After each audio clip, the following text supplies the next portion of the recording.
We interrupt our program to bring you this important message.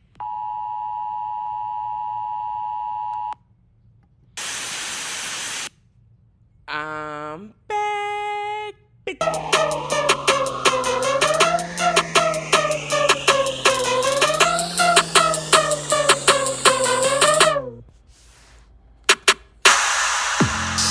That still has a nice beat to it. Still seated twerking to bounce. New Year, and that song still has a vibe in 2025. Also, it's time for a new intro. I am in with a podcast change. I added the FAAFO to it, but I'm back with the same formula that has allowed me to be successful in the past. I've set realistic intention. I plan on being present and following through, but I still intend to remain petty and hold grudges. Not all intentions need to be positive.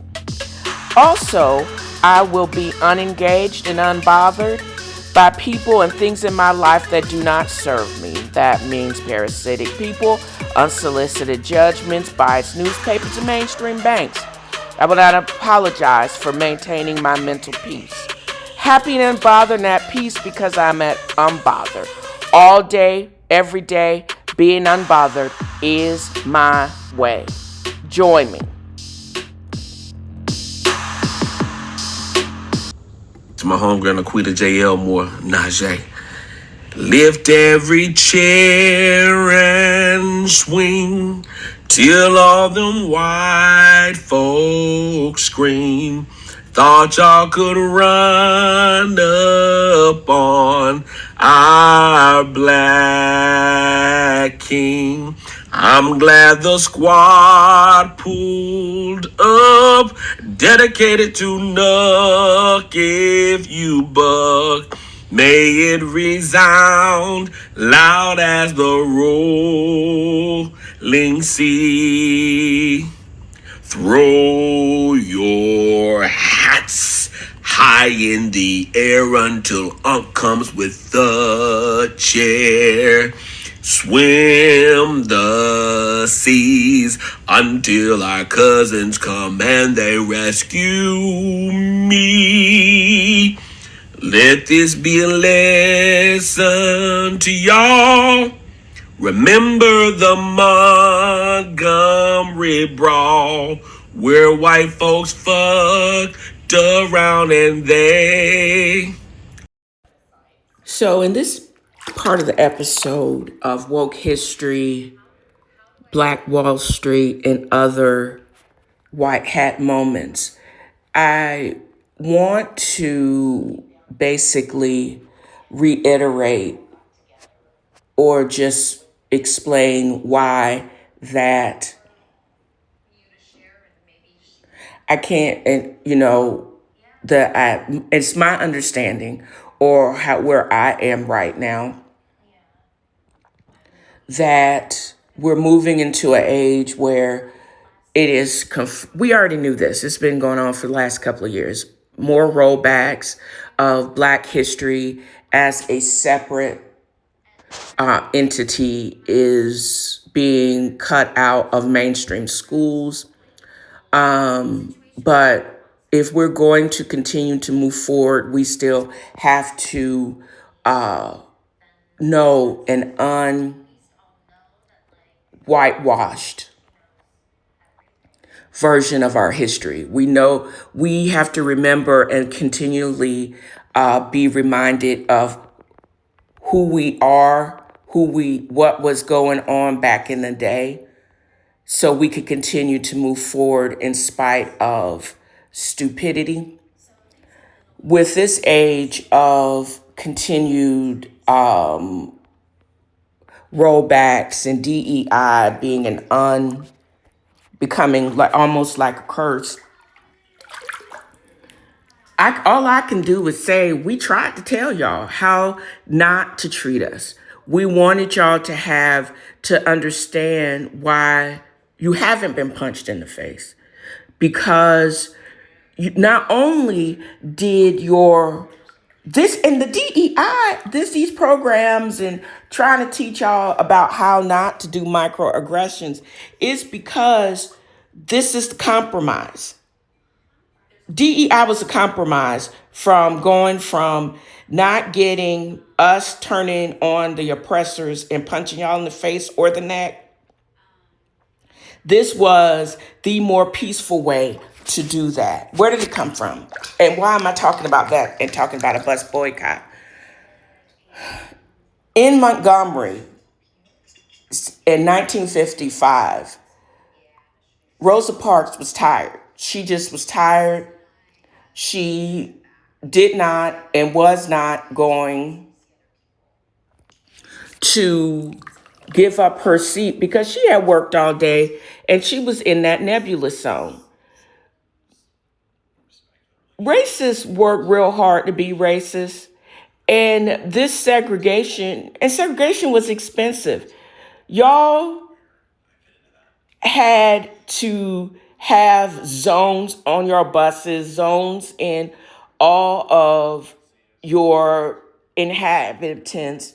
Y'all wanted to figure out a way to still take Black folks' money, but y'all didn't want to be with us or didn't want y'all still to be a part of us because our color excluded us even from riding on the damn bus. Girl, y'all stupid as hell. And because, and then we resisted, and then y'all got mad. See, that's what people don't understand, how economically senseless Jim Crow and segregation is and racism is. And it takes too much energy to uphold these separations than for y'all just to do the right thing. There is no separation of people because that's dumb. We're not lower than you simply based on race. That is just dumb, and it's contradictory to everything between Christianity, even the unperverted Christianity, and any other religion. Everybody basically is the same. So there are distinct differences, and I believe you can be proud of your heritage and still not be and not be a racist. So, because my heritage is more than just my color, but my color is really a big part of that. So, y'all wanted to maintain it. And then y'all passed had all these weird laws. And again, difficult to maintain when we are such a large part of the population. There's a compromise even with that. Y'all didn't even want that. Want to start slow and just wanted or it was okay to hire Black drivers for the predominantly Black routes. Well, no, couldn't do that either, because that means it was a kind of a Black Wall Street sitch. Because we only wanted to go where we had predominantly our lines, that would also give us a freedom that we could be respected, and nobody wanted that. They didn't want, because that would just be too much. Y'all become too highfalutin. And then you would have access to go to places where that was acceptable for Black people to go. Of course you couldn't have access to that. So no, we don't want that either. So then y'all made the mistake saying, well, y'all down there agitating. Now we're going to come up and try to get some dirt on short Martin Luther King because he can't be that great. We got to take out the leaders. This is J. Edward Hoover, the head of the FBNI, the Alphabet Boys, for 40 some odd years. Okay. So then this is way before social media, way before you get dragged. He decided to illegally tap his phones and have him followed, etc.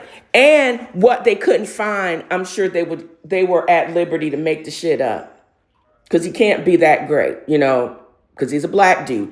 And it's okay for us to do this and cheat, So I say all of those things to say is even racists won't even accept a compromise because anything that is still going to give us an edge. It gives us a minimum edge. So, and I'm not even saying things like DEI, these diversity and inclusion, has anything to do with making y'all feel bad. You feel bad because you know you ain't shit. I have nothing to do with that. And even though it seems like y'all want that to be rolled back because y'all don't want to continue to be reminded about how much y'all ain't shit. And we were just trying to compromise. We didn't, I don't, and some of the stuff that we were teaching y'all is actually intuitive, but y'all want to continue to basically roll in your racism and your stupidity. Fine. Go ahead and underestimate black folks. But we tried. That was the peaceful compromise. We literally tried. We tried to compromise. And we did it. And then we did it. And then even when we try to compromise and do stuff peacefully, like peaceful boycotts, y'all take that as like some type of aggressive, and y'all have aggressive responses to it. That's what trips me out. The whole thing with trying to make Martin Luther King and all the other civil rights leaders look bad was trash. And it just lends itself to the garbage and trumped up charges and why people don't trust the government and why we don't trust the police, because we know about planting evidence on people that are above that, the degradation that they want to rain down on them. No, there are these people that these civil rights leaders are not above the law and they are human. But at the same time, some of the dirt that they did back in the day was just so egregious. And you would think it wouldn't happen today, but we have time and time again dirty cops and even dirtier politicians. So again, y'all can kick rocks. And also, I say all of these things to say is we are also not the Negroes or black folks of today. We're not civil rights era peaceful. All about let freedom ring, but we're not all about turning the other cheek. I'm not that type of Negro. Also, some of these millennials, also, just y'all need to know, y'all need to stop playing in some of these millennials. Y'all think Generation X don't take, and you ain't gonna talk us to death. Some of these millennials don't know how to react, and they have access to guns, and y'all gonna need to really stop playing in their face. And this is just a warning from me. This is what I see. I'm one of those sitting on my sofa and eating the grapes type of Negroes. Y'all are crazy. Because some of these millennials are unhinged. And they're unhinged and armed. And then y'all don't want to pass gun control laws. Y'all don't want to have psychiatric care, extension of psychiatric care. And y'all don't want to control guns. So these unhinged MFers have access to them. Good luck with that. Okay? So DEI is rolling back DEI is counterintuitive, y'all. Because we tried a peaceful way to tell you how not to treat people. So now y'all think y'all can really play in our face and you're not going to get punched in the face. So y'all want to see now an uptick of aggression in the workplace or anywhere else? Because we're not going to get off the sidewalk when we see you coming. You're going to try to play in our face with this mess and be all Karen and Carlton on us, and you're going to get punched. That's all I got to say. And also, Target. We have thrown up the white hat. We've seen in the air like the bat signal. Y'all played in our face for years. Y'all said y'all had changed your direction of your DEI, and changed it into something called belonging. But then somebody slipped up and sent out the memo accidentally on purpose and saying, that was a smokescreen.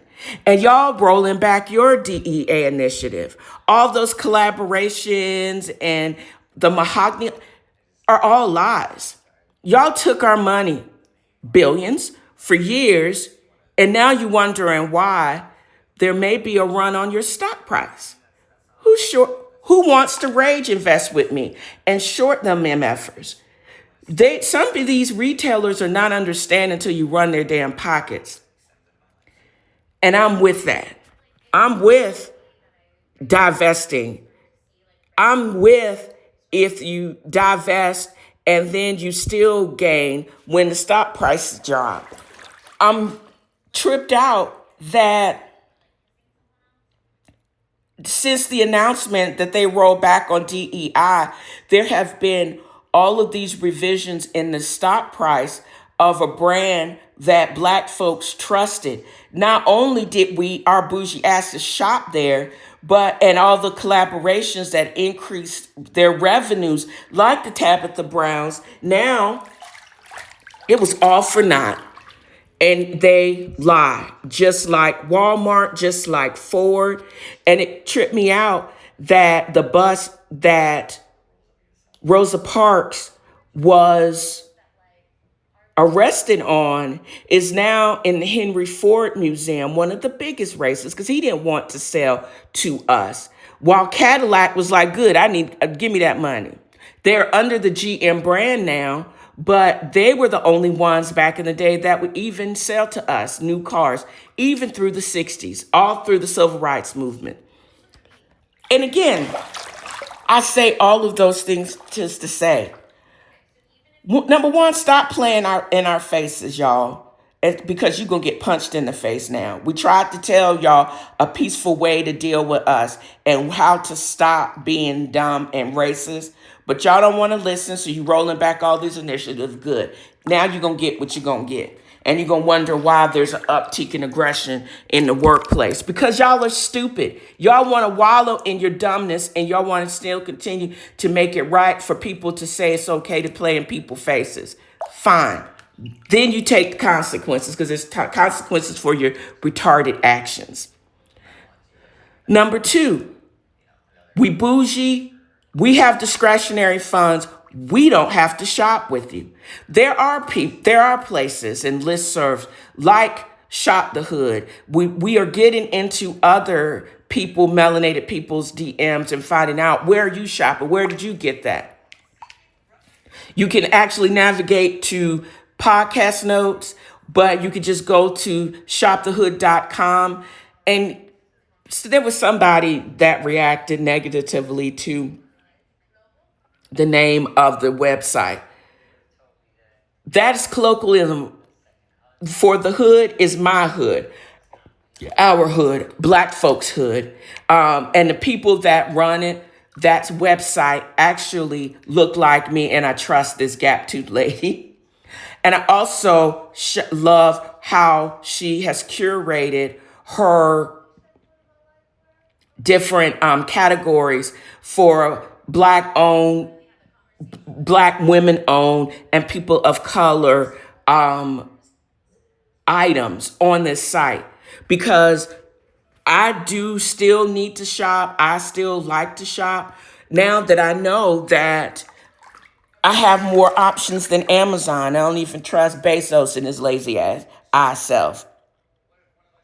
So again, Black Wall Street was burned down because it was a place.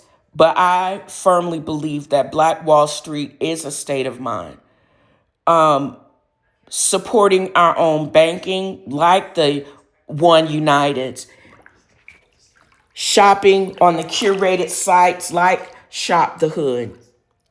Making an effort, an extra concerted effort to support Black businesses, because I don't think that necessarily that Black Wall Street is just a place, but it's going to have to take on a different entity We have a whole cloud with terabytes of information and space that we can operate, and all of us, we have enough dollars to share among and support our own community.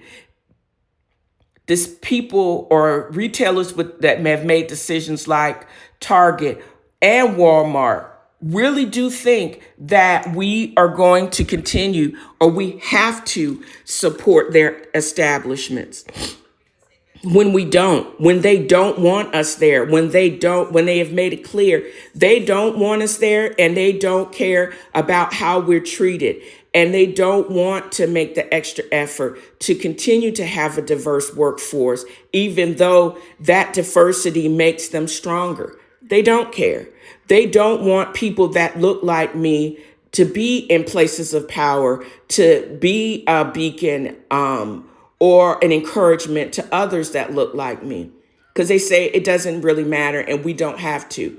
Now that the government, federal government, doesn't want to, and has proven time and time again they're not going to support my communities and they want to destroy my communities, fine, then we got to do the work. But it's not going to look like the civil rights movement. It's not going to be peaceful, and it's not going to be carrying walk necessarily just on the picket line and carrying a sign.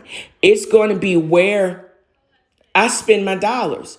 I don't have to work for companies that don't care about how I'm treated and not invested in promoting me. It's not so much that my discretionary spending has to be at those companies that don't care about promoting people that look like me. So all of y'all need to basically pay attention to what these retailers are really saying, and also about what other businesses are saying. Do you want to work for companies that really don't want to learn how to treat their workforce better and promote and be about promoting and having a diverse workforce? Or is it going to have to now be a resurgence in entrepreneurship, continue to be supported by the community that they are representative? You don't have to have a traditional storefront, because you can have a diverse and broad storefront without the overhead, because the cloud is there, and that's not restrictive. I say all of those things to say y'all better tighten up, because the time is here and the time has definitely come. Target seemed to be the last DEI standing. Costco is still hanging in there, and they're doubling down on their efforts for now. But do we actually have to have a bro code, where we actually have to continue to be about that life, shutting down Shop the Hood because the traffic has increased tenfold? Because we have to be about it. If what we have not learned in our history is we are better when we support each other. And if we have to circle the wagons to protect ourselves like they did in the Westerns, then so be it. This is your white hat moment, brought to you by FAAFO has a fro. Butterflies in the sky, I could go twice as high. So take a look, it's in a book. FAAFO has a furrow. I can do anything. So take a look, it's in a book. FAAFO has a furrow. I can go anywhere. So take a look, it's in a book. FAAFO has a furrow. FAAFO has a furrow. Just when I thought I was over it and too lazy to carry on with my podcast and out of continued waves of sadness, I read something that touches my soul and makes me proceed with what essentially is a passion project.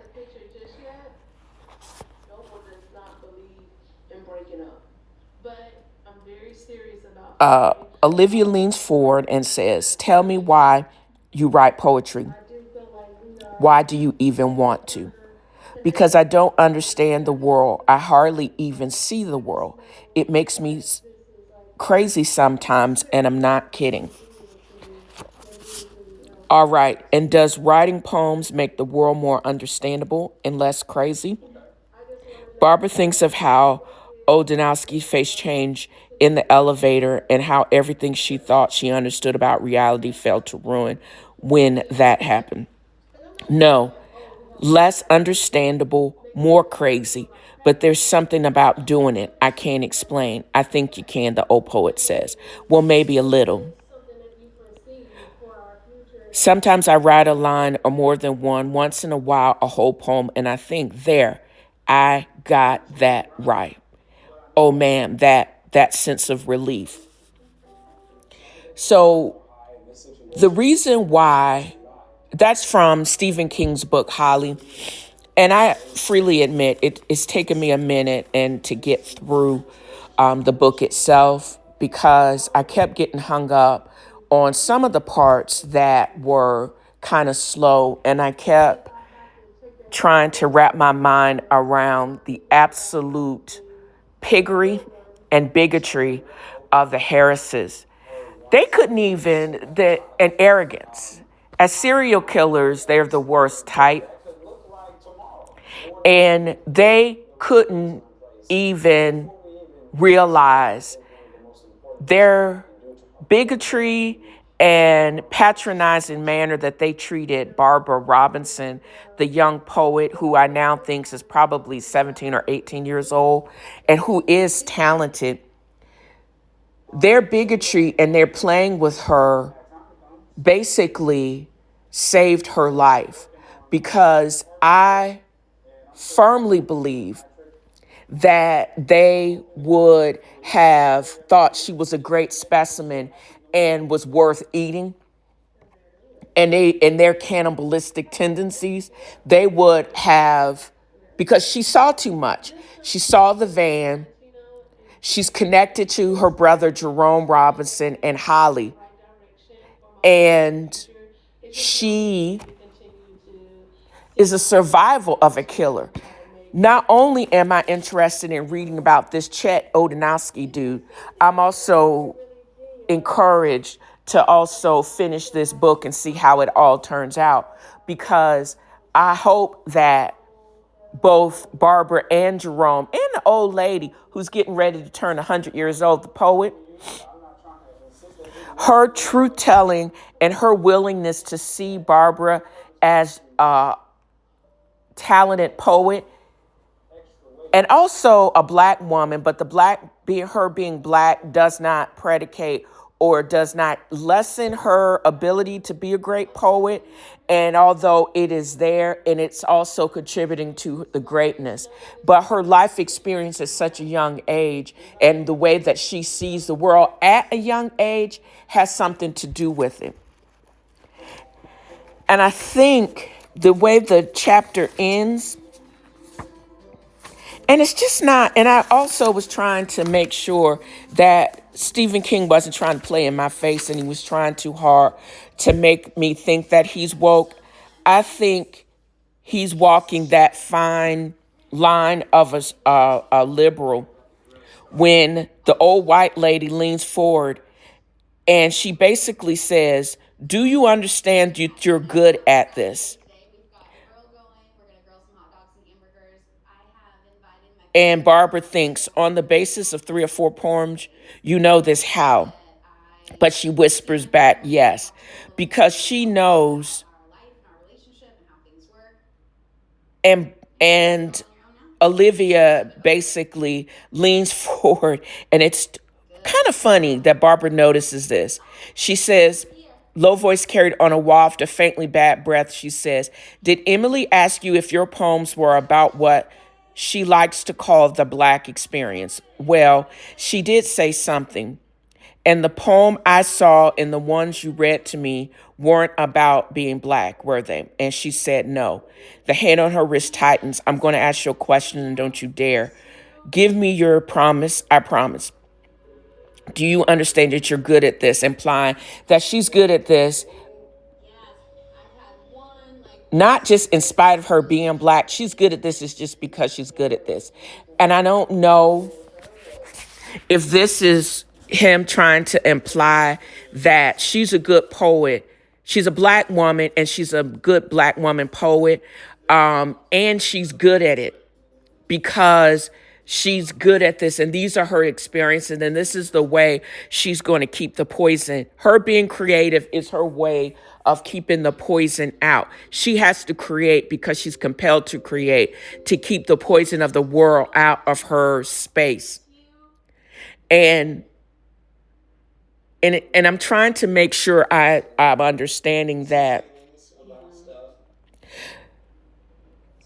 I'm hopeful he's not implying that she's good at this because she's good at this. She's not just good at this because she's Black, but she's just a great Black poet. And it's not in spite of or because of. She just is. And I hope I got that right. Because I always have this niggle, can you trust white people? And can you trust someone that truly sees the color and they don't really matter? They just see the talent.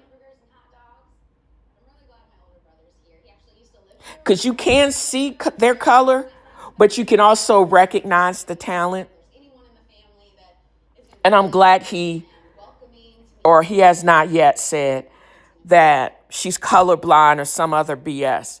I just want her, I'm just glad he says he has brilliantly written without being condescending and patronizing. He basically has said, yeah, I see this young Black poet and I recognize talent and I'm going to give her props. And I'm not going to be condescending to say this is something like Black experience because that's completely racist. But also I think, and I'm wondering, or if I'm giving him too much credit, or he's just smart. He just basically is saying, he's not going to say, I don't see color. He's going to say, yeah, I see color, but I also recognize talent. Because both of those things can be true. And that's the brilliance of living to 100 years, writing for almost 100 years, I guess, and basically seeing the world for as it is. He sees all the disadvantages that a Black poet would have, and he also, in his experience, also sees how other talented poets who are Caucasian, of the Caucasian persuasion, can look at other non-white poets and they can be judgmental, they can still be microaggressive, and they can still be racist. But I'm glad that he shows that you can't teach an old dog new tricks, or the old dog can also recognize his game and also be up on game, and then with no judgment and with trueness of wanting a creative to succeed, open themselves up to basically supporting someone that does not look like them and being truly honest and being truly not racist. And that is what is so refreshing.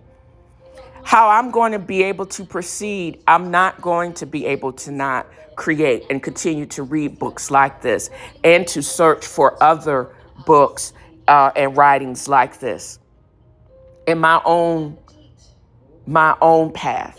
My own path forward to keep the poison out and to fight against the waves of sadness and melancholy It's still to be open for searching for true blue, great works and outlets for my own creativity to be able to keep back the poison and the darkness that comes with it. And I hope other people will search and read books like Holly by Stephen King. And they will continue to come back to my podcast because they're going to see me as one of those light flickering in the poison that is becoming most of the reality. And other great podcasters and writers and other people that are basically doing the same thing. And also other listeners of the show asking themselves, what do you do to keep the poison out of your life? To roll back the curtain of sadness and darkness. What are you doing? What is your call to action? I hope this is serving as your call to action. What are you doing from a creative standpoint to basically push back the darkness that basically tries to seep in? What are some of the positive things? Do you just basically call your therapist and get more session? Because that's also positive. Or do you have some creative outlets? And why aren't you searching for creative outlets to bring a little bit of light and happiness in the world? Basic and turning off and doom scrolling, stop doing that is the first. And doing things that make you actually happy and bring positivity in the world, that should remain your focus. Because I know that's going to have to be mine, to basically keep back that curtain of sadness. We're a messy bunch, the shady bunch, the shady bunch. I hope fraternity checks is worth being part of the shady bunch. So I don't know about y'all, but I'm reliving my own PTSD watching this final episode of Real Housewives of New York. And I said, and was thinking a whole bunch of things about how none of these hoes are Uber's friends and et cetera, et cetera. But now I get just how dark this shit was, and I'm re-evaluating my response to it. Not just after Carlos King's Reality with the Kings episode this past Thursday, but also, or was it last Tuesday? I don't remember. But after I watched this, I was like struck by the audacity of Bryn Whitfield. Bryn Whitfield is one of the newly revamped Real Housewives of New York. Quirky, high yellow, childlike, but she's also on some alternate reality supervillain-ish. I firmly believe that she keeps basically saying that she's a project manager over a company that's developing an app, but they never go into the details of what this app actually does. And I'm not really clear of her role in the app. But I think she may have used the platform or the Real Housewife or Bravos as a platform for notoriety. And I think, if I'm not mistaken, even in her initial, from the payment schedule for a Real Housewife in the first year is not all that substantial. It is what comes of what they do after the show, et cetera, appearances, and how they increase their notoriety. I think she read the comments and she amped up her stirring the pot antics.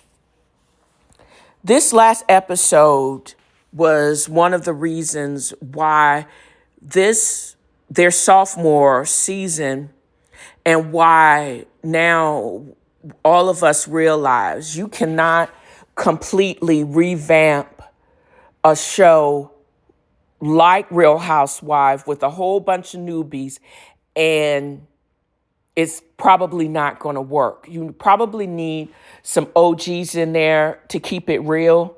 But what I have found is, or what I realized too is none of these women would be or are friends with any OG. They basically run and are in different circles.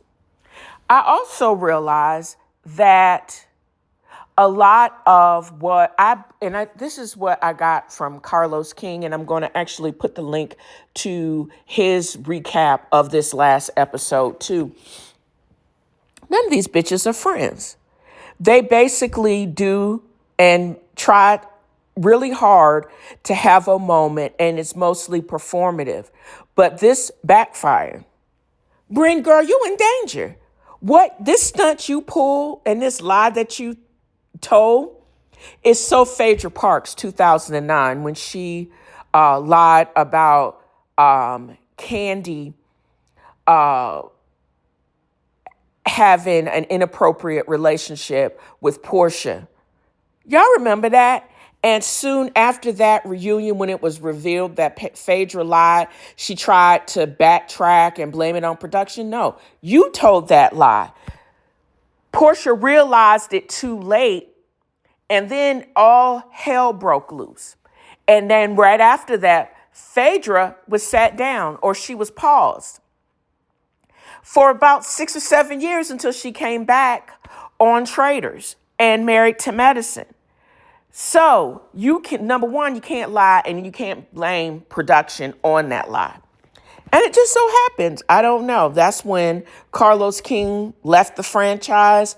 I'm not saying that she lied on Carlos, but I'm just saying it may have been a contributing factor to why, he also started his own production company and also had his own show on an alternate network. But I digress. I still believe until this day, if Carlos wanted to come back to Bravo, he could, but I think he's basically too big now and they can't afford him, or they won't pay him what he's actually worth. He's doing fine over at OWN since a void was left by Tyler Perry going to BET and possibly buying it, but that's neither here nor there. I digress. What happened to Bryn was tragic, and her sexual abuse or sexual assault, it doesn't negate that. And I firmly believe the details of such Uba did not know, and it would be really frightening that she would still come to her if she were to know something like that, if she would to have told her about sucking penis to get a job. But I'm not sure, because unless Uba, who I think English is her second language, when Bryn spoke about that, her first season, I don't know if it didn't dawn on Uba or she didn't put two and two together. What I do know is, and I would hope that she wouldn't care or she would not have valued her friendship so little that she would say something so crass to someone that's a victim of sexual assault. Or she truly didn't, because they ain't friends. These hoes ain't loyal. And because she, in her own feelings, she's delusional. Equating herself with Naomi Campbell is actually very funny. Although I would love to see Uba and the black girl from Real Housewives of Miami, as well as Kenya Moore. I would love all of them to be in the same room with Naomi Campbell. Is that the only one? Because there's, and Ion from Real Housewives of Dubai. I would love to see all of the African princesses of Real Housewives of Fame walking the catwalk with the great Naomi Campbell. You know, that would be so dope. Or with Iman. Because I think Ayon looks like Iman. I think they're both of the same African extraction. So, yes, she is funny for she is funny for her delusion, but I can actually see it and I would watch that. Also, but her response to Bryn saying and accusing her of that was almost visceral. And for just the moment, how all of them initially, Raquel and Sai and and all of them were like, this is horrible. And then they were like, I'm not sure. They were all talking about it amongst themselves instead of going to and encouraging Uba. This is what this child said, and making her be accountable for those potential words. What they did was wrong. Even though they eventually basically said that, not just that Bryn has a propensity to twist the truth in her favor. We know this is some whack shit and we know she's lying. But it took them a minute to get there. And I think that is what the fact that they took the light-skinned girl who only plays her black card when it's convenient for her side. It took her Uba acting like the angry black woman and flipping the fuck out for them to react and realize that this girl was lying, straight up gangster lying about something so traumatic and causing her own PTSD on somebody. It looks like she has had a vendetta to get rid of the dark-skinned black girl. So all of these things, colorism, y'all playing in our faces, all of these things are absolutely true. Do I think Bryn lied? Yes, I do. I firmly believe that. It doesn't negate the fact that she had this horrible thing happen to her, but she used it as well as her blackness to basically stick a knife in the other black woman on this show. That to me is disgusting. And I hope all of your direct deposits have cleared, because you played yourself, you tried to play us, and you aren't coming back. That's why I think she made the decision, because she knew the writing was on the wall. Bitch, you were never in danger of being asked back, because you have been doing some off-camera, sounds like shenanigans, and you knew, because when you announced it, I think they had already taped this shit. You already knew what it was. And you knew what your status was because you played yourself. And if you really thought that you were not these women's friend, you basically, any semblance of trust, definitely bridge was burned with Uba. And I think it's because you revealed her relationship with the dude from Connecticut, and she saw how you interacted with the other. She didn't trust your ass anyways. Definitely this BS, she's not going to trust you. But I also would, again, factor into, although I like Raquel and her relationship with her significant other, I like Sai. I was coming around to Erin now that I know that Erin she's actually, her and Abe are having their fourth child. Be fruitful and multiply, girl, mazel. But I also think that also Jessel and her bad dressing behind. I would like to have seen more realistic interpretation of your Indian culture, but you just basically are too dialed in, again, to the comments.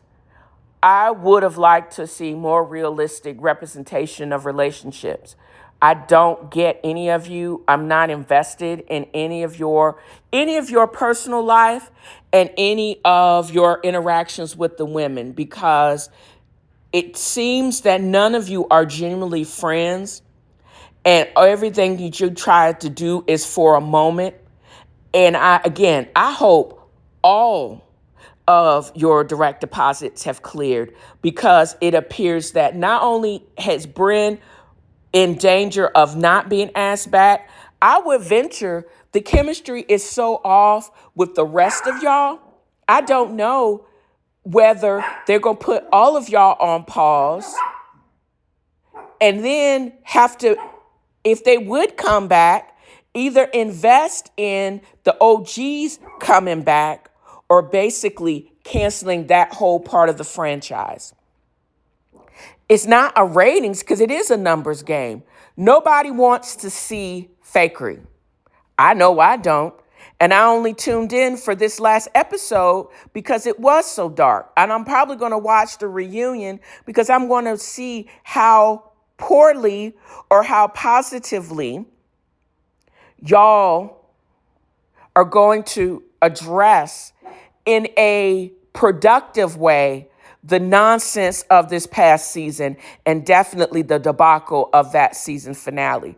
Because it took y'all a little bit too long to come to the realization that Uba, she's a lot of things, delusional is one of them, but her intentionally saying that shit, maybe it is far-fetched, but I think it took y'all too long to get to that. And it took her going batshit crazy before y'all clocked in and decided that it was okay to believe that the light-skinned girl was lying, and that y'all are so fractured, or that y'all were never friends and we're basically just seeing the results of that.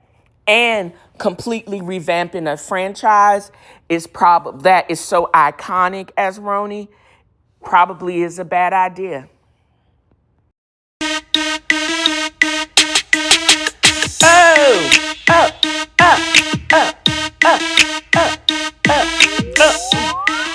You can take the girl out of the hood, but you can't take hood music out the girl.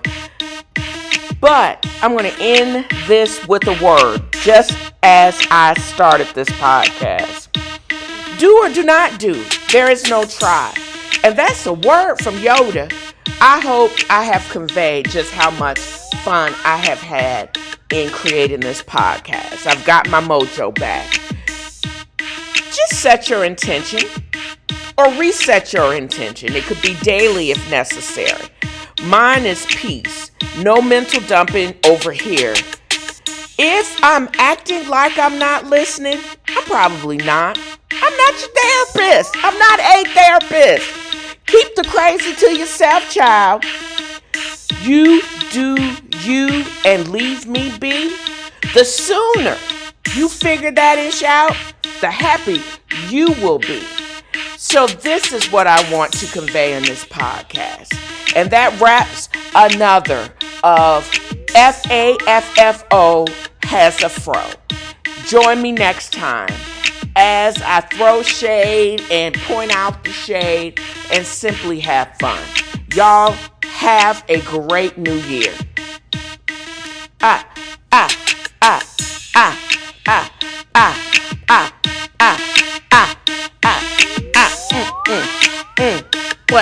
What, y'all? What?